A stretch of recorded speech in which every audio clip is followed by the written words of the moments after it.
자, 예레미야서 계속 보겠습니다. 예레미야서 5장 이제 뒷부분을 보겠습니다. 오늘 빨리 해서 5장을 다 마치기를 원합니다. 지난주 이제 9절까지 한 걸로 알고 있는데, 자, 이제 10절부터 14절까지는 이스라엘과 유다가 하나님께 이렇게 반역한 내용이 또 다시 나옵니다. 여기에 10절에 너희는 그녀의 성벽들에 올라가서 무너뜨리되 완전히 끝내지 말고, 이런 말씀 있잖아요. 여기 너희는 유다를 침공하는 그 바빌론을 가리킵니다. 하나님께서 부르신 이제 징계를 위해서. 그러니까 너희는 이제 바빌론을 가리키면은 그녀는 이제 유다를 가리키는 거죠. 예루살렘을 가리키는 겁니다. 그래서 그녀의 흉벽이라는 게 나오는데, 이제 우리는 흉벽이라고 번역을 했는데, 이 흉벽은 참 우리말로 이게 어떤 익숙하지 않은 그런 용어인데, 요새는 이런 게 없지만 옛날에는 성이 있었을 때, 성을 쌌을 때 바깥에 외적이 올 때 그들과 싸우기 위해서 성에다가 특별히 어떤 부분을 뚫고 거기다가 총이나 대포를 이렇게 장치할 수 있는 그런 어떤 성벽의 한 부분, 그래서 이제 보루 따위에 뚫어 놓은 구멍, 그런 부분을 흉벽이라고 하는데, 영어는 배틀먼트라고 하는데, 그러니까 적을 향해서 총을 이렇게 총이나 뭔 같은 무기를 이렇게 사용할 수 있도록 이렇게 튀어놓은 부분, 이거를 이제 흉벽이라고 합니다. 여기는 이때는 총이 없었으니까요. 지금은 총이 없었고, 이제 이 화살이나 무슨 다른 무기나 이런 것을 사용하기 위해서 뚫어놓은 그 부분을 이야기합니다. 그래서 하나님께서는 그녀의 흉벽들만 제거할지니 그랬어요. 그녀라는 것은 이제 외국에서 오는, 여기서는 바빌론인데, 바빌론에게 이렇게 명령을 하는 거죠. 너희는 그녀의 성벽들에 올라가서 무너뜨리는데 완전히 끝내지는 말고 그녀의 흉벽들만 제거해라 그랬으면서 이유를 말씀하시는데, 그 흉벽들이 주의 것이 아니기 때문이다 라고 했습니다. 성벽을 처음에 지으실 때는, 하나님께서 지으실 때 그 리더들 통해서 지으실 때는 하나님께서 쌓으라고 하셨거든요. 지으라고 하셨는데, 이 흉벽을 뚫어놓으라는 얘기는 안 하신 걸로 알고 있습니다. 근데 왜 흉벽은 이제 흉벽들만 제거하라고 하냐? 그것들은 주의 것이 아니기 때문에 제거해라 그랬어요. 이게 무슨 뜻일까? 유다는요, 하나님을 의지하는 대신, 하나님을 믿는 대신 예루살렘을 둘러싼 성벽의 흉벽들이 그들을 안전하게 보호할 것이라고 그렇게 믿고 있었어요. 망하지 않을 거라고. 저런 게 있는 한, 튼튼한 성벽, 튼튼한 이 흉벽이 있는 한 망하지 않을 것이라고 믿었습니다. 그래서 하나님 편에서 볼 때는 그거는 하나님 것이 아닙니다. 그 흉벽은 이미 하나님 것이 아니라고 했습니다. 그래서 이 다 성벽들은 무너뜨리지 그녀의 성벽에 올라가서 무너뜨릴 때 완전히 끝내지는 말고 그 흉벽만 이제 무너뜨려라, 제거해라, 그렇게 말씀을 하신 것입니다. 여러분, 하나님께서 우리에게 주신 것이 있고, 우리가 세상적으로 내가 자꾸 이렇게 나를 위해서 이렇게 만들어 놓는 것이 있어요. 하나님께서 주신 것이 아닌 것을 우리는 의지할 때가 많거든요. 네, 그 부분을 주님께서는 유다 백성에게 그 부분을 가르쳐 주는 겁니다. 바벨론 침공자들에게 성벽들에 올라가서 무너뜨리되 완전히 끝내지는 말으라고 했어요. 그러니까 하나님의 것이 아닌 것만 무너뜨려라. 예, 이들은 이제 인본주의 개념으로, 요새 같으면 인본주의 믿음이라 그러죠. 그런 개념으로 그때도 하나님 믿고 있다고 하면서도 그렇게 하나님을 대했습니다. 하나님의 속성인 거룩하시고 공의로우신 이런 것들을 인본주의 관점에서 왜곡하고 그랬어요. 이 이스라엘 백성도. 지금 이 시대의 사람들하고 거의 같아요. 그래서 여기 보면은 주께 그릇되게 전하며 뭐라 그러냐면 그분은 이런 말을 하실 분이 아니다. 재앙이 우리에게 닥치지 아니하겠고 우리가 칼이나 기근도 보지 아니할 것이다. 흉벽도 있고 또 하나님이 사랑의 하나님인데 이런 거 우리가 보지 않을 것이다. 그리고 또 13절에 보면 예언자들은 바람이 되리니 말씀이 그들 안에 없으므로 이같이 그 일이 그들에게 이루어지리라. 이같이 그 일이 그들에게 이루어지리라 하였도다. 예언자들, 하나님께서 보내신 예언자들이 바람이다. 그럼 뭐가 있겠냐? 없다. 예언자들은 하나님이 보내셨지만 말씀도 없는 사람이다. 그래서 이렇게 하나님을 왜곡되게 생각을 했습니다. 그래서 이 하나님께서는 이렇게 말씀하십니다. 14절에 보면 그런즉 만군의 주 하나님이 이렇게 말하노라, 이같이 말하노라, 너희가 이 말을 하니, 이제 이들이 인간적인 생각으로 이렇게 얘기했을 때 하나님께서는 그거를 반응해서 이렇게 내가 내 입에 있는 내 말들을 불로 만들고 그랬어요. 이스라엘 백성은 말씀이 없는 게 아니거든요. 다 말씀을 받았어요. 내 입에 있는 내 말들을 불로 만들고, 그러면 불로 만든다는 게 뭐냐면 이 사람들에게 이 하나님 말씀이 오히려 그들을 보호하고 인도하는 게 아니라 그들을 징계하고 태운다는 얘기예요. 불로 만들고 이 백성을 나무로 만들리니, 불로 만들고 나무로 만들어 불에 잘 탈 수 있는 그 불이 그들을 삼키리라. 바빌론이 침공할 때 그들은 하나님의 말씀을 받았지만, 그 입에 있었지만 그것이 아무 효과가 없었고 오히려 그것이 하나님의 말씀이 그들을 태우게 하는 역할을 했다라고 말씀하고 있는 것입니다. 여기 15절부터 이제 18절까지도 한번 나눠서 생각할 수 있는데요. 주님께서는 이 어떤 한 민족을 사용하신다고 또 말씀하십니다. 여기 주가 말하노라, 오 이스라엘의 집아, 보라 내가 먼 곳에서 한 민족을 데려와 너에게 임하게 하리니. 한 민족을 데려와. 우리는 잘 모르지만 이 세상에 돌아가는 거 그 겉으로 나타난 것만 알지만 사실 모든 것 뒤에 영적인 어떤 그런 것은 다 모릅니다. 하나님께서 하시는 거기 때문에. 하나님께서 직접 하시는 게 있고 용인하시는 거 있고 허용하시는 거 있고 또 그냥 놔주시는 것도 있어요. 되는 대로. 그렇지만 다 하나님께서 허락지 않으시면 불가능하다는 거예요. 우리가 원하지 않는 일이 나도 그것은 우리는 잘 몰라도 하나님의 어떤 계획과 뜻이 있을 것이다. 그래서 한 민족을 데려와서 너에게 임하게 하리니.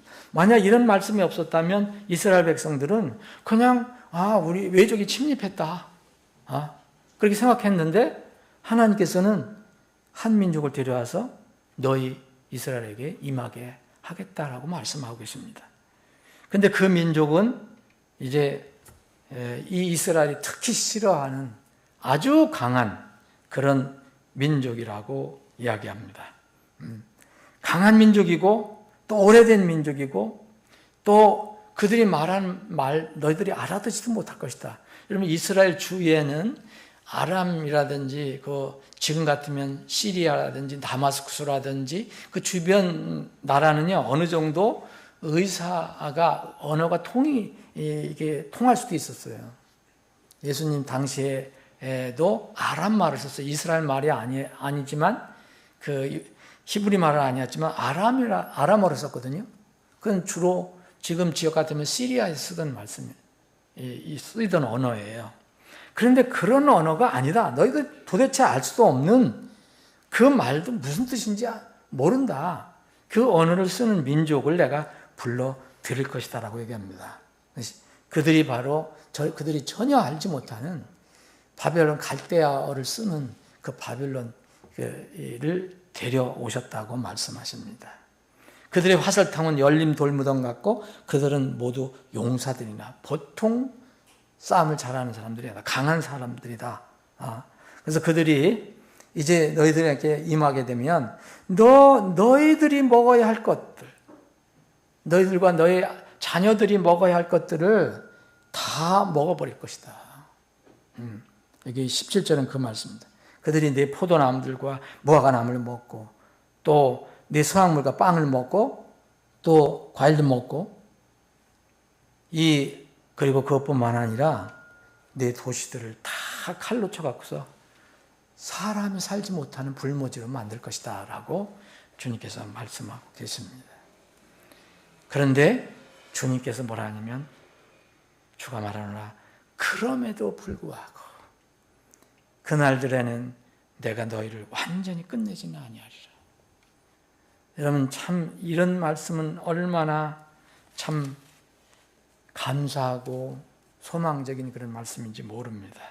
여러분 유다가 불순종하고 악하게 주님을 대하고 대적해서 분명히 하나님께서 심판하시지만은 어떤 한 민족을 데려다가 쓰시지만은 참으로 하나님은 그 놀라운 사랑, 그 긍휼을 가지고 계셔서 이렇게 말씀하십니다. 하나님의 그 은혜, 하나님의 긍휼, 사랑은 우리 인간의 머리로는 다 이해할 수가 없습니다. 그래서 하나님의 사랑은 신비하다고 그러죠. 하나님의 사랑은 정말 그 깊이를 알 수 없고 넓이를 알 수 없고 높이를 알 수 없다고 얘기합니다. 그럼에도 불구하고 그날들에 내가 너희를 완전히 끝내지는 아니하리라. 완전히 쑥대밭이 되면서 멸망하는데 그래도 사람들을 남겨놓는다는 거예요. 완전히 이스라엘을 멸절시키지 않는다는 거예요. 이 말씀이 우리가 이제 지난 4장을 공부할 때도 한번 봤잖아요. 4장 20절에 보면 내가 그 온 땅이 황폐하게 될 것이나 내가 완전히 끝내지는 아니하겠다라고 주님께서 말씀하셨어요. 언젠가 이스라엘도 회복이 됩니다. 그리고 계속해서 예레미야 이 눈물의 예언자는 계속해서 30장에도 그런 말씀하고요. 심판을 강하게 말씀하시면서 여전히 이스라엘과의 약속, 아브라함에게 무조건적으로 하셨던 그 약속에 따라서 완전히 끝내지는 않겠다. 46장에도 그 말씀을 합니다. 계속해서 예레미야 예언자는 이것을 중간중간에 이 하나님의 말씀을 집어서 놓고 기록을 하고 있습니다.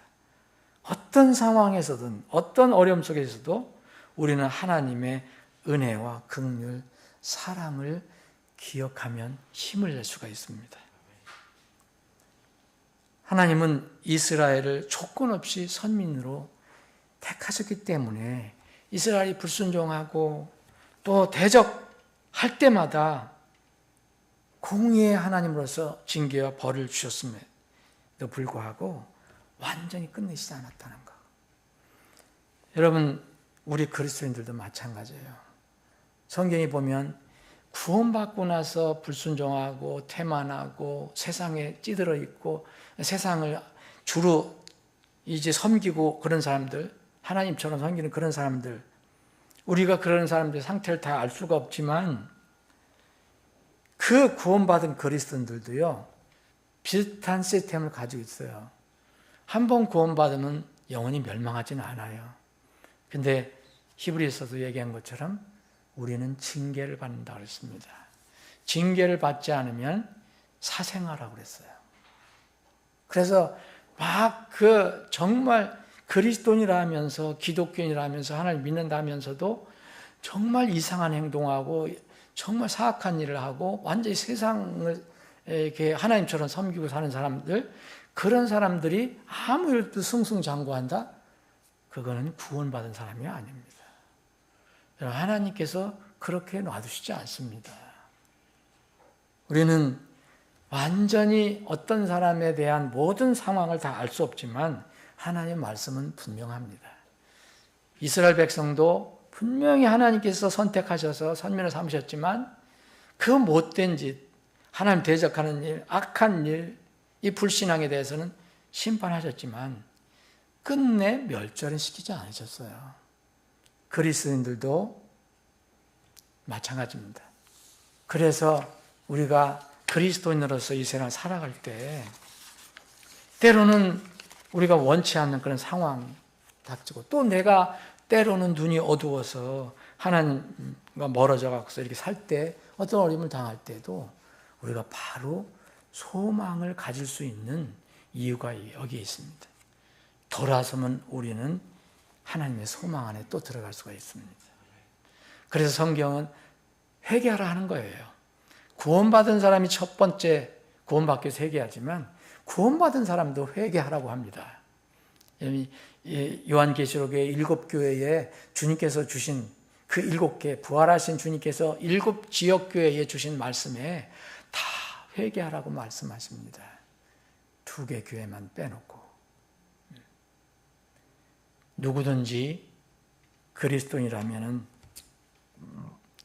때로는 넘어질 수도 있습니다. 하나님과 정반대로 살아갈 때도 있습니다. 그러나 그때 회개하면 우리는 또 소망 속에 들어가서 살 수가 있는 것입니다. 19절부터 29절은 좀 긴 내용이지만 이런 내용으로 되어 있습니다. 이 19절에 보면은 또 이 일이 일어나리니 곧 그때 너희가 말하기를 어찌하여 주 우리 하나님께서 이 모든 일을 우리에게 행하시는가 하거든 너는 그들에게 대답하되 너희가 나를 버리고 너희 땅에서 이방신들을 섬긴 것 같이 그렇게 너희가 너희 소유가 아닌 땅에서 타국인들을 섬기리라 하라. 이 하나님께서는요 이들이 나중에는 결국은 타국에 가서도 우상숭배에 빠진다라고 예언을 합니다. 21절에 보면 이들이 가장 큰 문제는 뭐냐면요. 이 영적으로 어두워지면, 영적으로 무감각해지면, 여러분, 이 이스라엘 민족이 무감각해지는 이유는요, 하나밖에 없어요. 하나님을 향한 눈을 세상으로 돌린 것 뿐이에요. 그게 가장 큰 이유예요. 지금 그리스도인들도 마찬가지예요. 그리스도인들도 구원받은 사람들도 왜 무감각해지느냐? 그거는 하나님을 향한 눈을 세상으로 바꿨기 때문에 그래요. 세상을 향해서 바라보면요, 어떤 사람이 되느냐면, 눈이 있어도, 21절에 보면, 눈이 있어도 보지 못해요. 육신으로는 봐요. 그럼 육신도 못 보면 맹인이 되는 거고. 눈으로는 보는데, 영적으로 분간을 못해요. 들어도, 귀가 있어도 듣지를 못해요. 하나님 말씀을 못 들어요. 그래서 백성은 백성인데 어리석고 지각이 없는 백성이 되는 거예요. 여러분, 이 성경은 분명히 얘기합니다. 아주 아예 하나님 모르는 백성, 민족을 얘기하지만 성경은 더 많은 부분에 이른바 하나님을 안다고 하는 사람들, 그 백성에 대해 더 많이 말하고 있어요. 신약, 구약도 마찬가지고 신약도 똑같아요. 신약도 아예 안 믿는 사람, 아주 하나님을 대적하는 사람에 대한 것은 그렇게 많지가 않아요. 그들에게는 그냥 마지막 심판에 대한 거, 엄미한 심판에 대해서 많이 얘기하지만 많이 얘기하는 게 뭐냐면은 하나님을 안다고 하는 사람들에 대해서 엄청난 부분을 하려고 있어요. 여러분 신약 다 그런 거 아닙니까? 여러분 보세요. 마찬가지예요. 우리도 자칫하면요, 눈이 있어도 보지 못합니다. 귀가 있어도 듣지 못해요. 그래서 어리석고 지각이 없는 구원받아서도 그런 백성이 되는 거예요. 그래서 이 백성한테 이렇게 말씀해요. 너희도 지각 없는 백성이 되었다. 그러니까 이제 이 말을 들을지어다 하고 22절 주님께서 말씀합니다. 너희가 나를 경외하지 아니하느냐? 영속하는 칙령으로 모래를 바다의 경계로 두어 바다가 그것을 넘지 못하게 하며 바다의 파도가 출렁거려도 그것을 이기지 못하고 그것들의 소리도 여전히 그것을 넘지 못하게 하는 내 앞에서 너희가 떨지 아니하겠느냐? 하나님께서는 이렇게 말씀해요. 너희들이 당연히 떨어야 되는데 내가 어떤 사람이냐? 하나님 입장에서는 내가 온 우주 만물을 창조한 창조주다. 너희들도 창조했다. 그 너희들은 당연히 떨어야 하지 않겠느냐? 그런데 23절에 하면 이 백성은 어떻게 됐냐? 내가 세운 이 백성은 배반하고 반역하는 마음을 가지고 있어서 그들이 배반하고 떠나갔도다. 그래서 이들은 뭐라 하냐면 그들의 마음속에서 제때 이른 비와 늦은 비를 주시는 우리 하나님을 이제 경외하자. 그분께서 우리에게 정해진 수확 주간을 남겨두시는도다 하지도 아니하느니라 이렇게 얘기했습니다. 이런 말을 당연히 해야 되는데 이스라엘 백성은 못한다는 거예요. 눈이 어두워서 세상에 완전히 빠져서. 여기 하나님께서는 이스라엘 백성에게 큰 은혜를 주신 것을 이렇게 합니다. 제때에 이른 비와 늦은 비를 주신다 그랬어요. 이스라엘 백성은 지금과 다르게 다 농사를 짓는 그런 농업 이 국가였기 때문에 반드시 비가 필요했거든요. 그래서 이른 비, 늦은 비 꼭 필요했어요. 그때마다 이스라엘 백성은 이른 비를 주시고 늦은 비를 줄 때마다 이런 하나님이다. 우리가 이 하나님을 경외하자. 그리고 이렇게 잘 농사가 돼서 이제 수확할 때가 되었다. 이런 것을 알고서 하나님을 경외해야 되는데 이런 말도 이제 하지 못한다는 거예요. 하지 않는다는 거예요. 결국은요, 여러분, 이런 백성들이 이 심판을 받고 온갖 고통을 받잖아요. 그럼 그게 누구 탓입니까? 이 백성들은 하나님 탓이라고도 얘기했어요. 그런데 주님은 이렇게 말씀하세요. 너희의 불법들이 이런 것들을 물리쳤고요.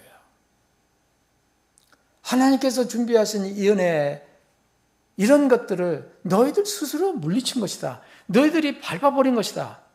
그거예요. 너희의 죄들이 좋은 것들을 너희에게서 막았느니라. 여러분, 이게 무서운 겁니다.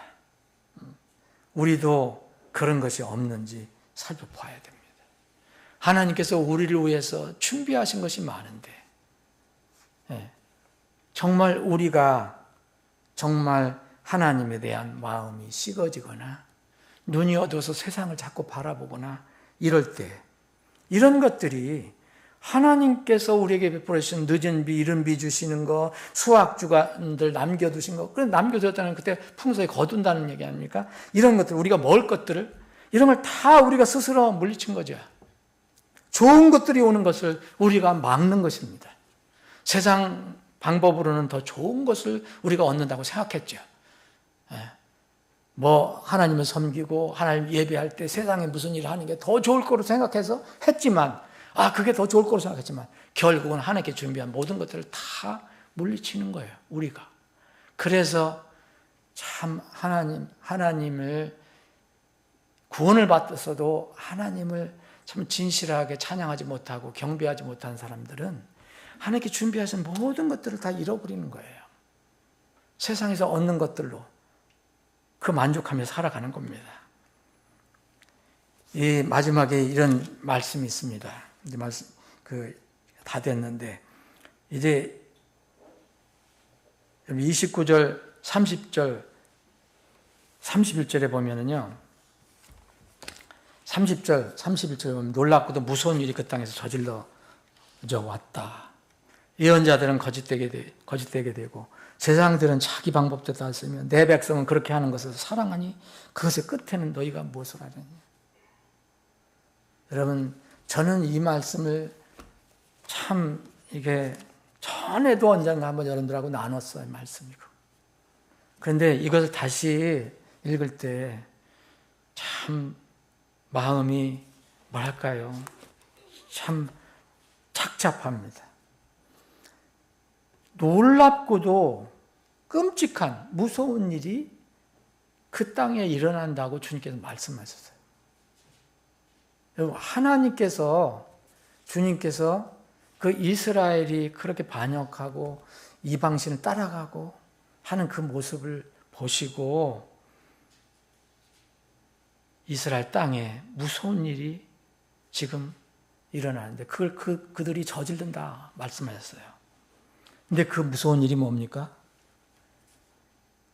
지도자들이 타락하고 영적인 지도자들이 타락하고 그것을 또 백성은 지지하는 거예요. 총체적으로 타락하는 거예요.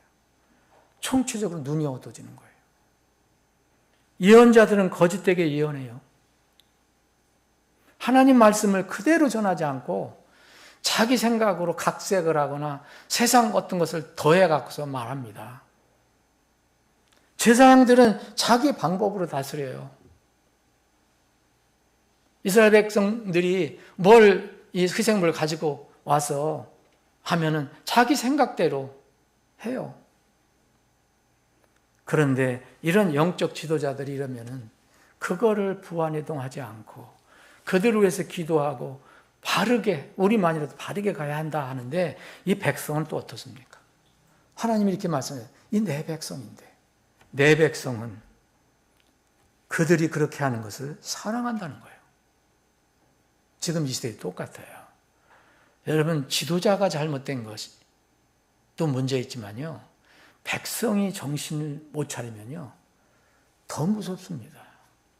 그래, 지도자가 아무리 무슨 못된 짓을 해도 눈이 쓰여지면 무조건 지지하잖아요. 똑같아요. 그때나 이때나. 총체적으로 이스라엘은 부패했어요. 그래서 하나님은 이거 끔찍한 일이 이 땅에서 저질러지고 있다라고 말합니다. 이건 무서운 일이다. 이건 놀라운 일이다. 라고 얘기합니다. 하나님께서 이것을 끔찍하다고 말씀하셨습니다. 하나님께서 이 세상을 바라볼 때 어떻게 생각하실까요? 이게 마지막 때의 상황입니다. 앞으로는 더 심해질 것입니다. 여러분, 놀라지 말아야 합니다. 만약 여러분들이 너무 놀라거나 너무 어려워지면 이건 여러분들의 눈이 주님을 향한 것이 아니고 세상에 많이 돌아가 있다는 것을 증명하는 거예요. 세상 어떤 일이 있어도 두려워할 필요 없습니다. 하나님 안에만 있으면, 말씀 안에만 있으면. 아버지 하나님, 오늘도 저희들에게 하나님 집에 모여 주님을 예배할 수 있는 기회를 주셔서 감사합니다. 말씀을 나눌 수 있는 기회를 주셔서 감사합니다. 함께 마음을 묶어서 기도할 수 있는 기회를 주셔서 감사합니다. 주님, 이 세상은 당시 예루살렘이 유다가 바빌론에 의해서 멸망하기 직전에 그런 어두운 세상인 것 같습니다. 주님의 공의는 사라져가고 세상의 악과 불의와 거짓만 넘치고 있습니다. 우리가 이 땅에서 이런 세상에서 살아갈 때 하나님 말씀 붙들고 무엇이 옳고 그른 걸 분명히 알고 이 소망을 땅에 두지 않고 주님을 향해서 늘 바라봄으로 이 세상이 어떻게 되든 간에 이 땅에서 우리가 믿음으로 승리하는 삶을 살 수 있게 해 주옵소서. 우리 교회를 하나님의 영광의 도구로 사용해 주시고 우리 각 지체들을 하나님께서 기뻐 사용하시는 그릇으로 주님께서 세워 주시옵소서. 지금 우리 지체들의 기도를 들어줄 줄 믿고 감사드리며 거룩하신 예수님의 이름으로